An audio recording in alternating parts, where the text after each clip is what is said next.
Sermon number 101. Vicissitudes of Time. In the name of Allah, the Beneficent, the Merciful.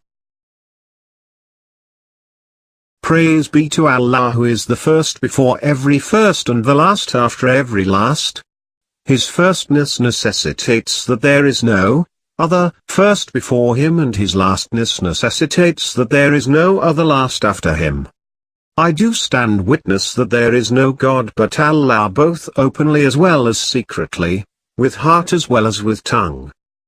A people, do not commit the crime of opposing me, do not be seduced into disobeying me. And do not wink at each other with eyes when you hear me.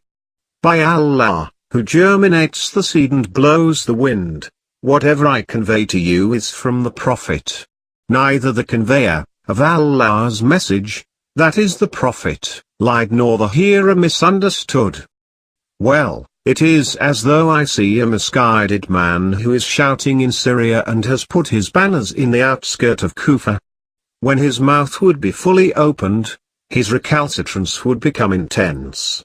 And his steps on earth would become heavy and tyrannical. Then the disorder, so created, would cut the people with its teeth, and war would rage with all its waves. Days would become severe and night full of toil.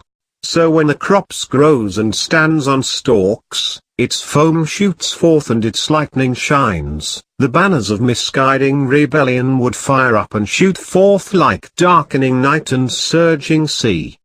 This and how many other storms would rend Kufa, and gales would sweep over it, and shortly heads would clash with heads, the standing crop would be harvested and the harvest would be smashed,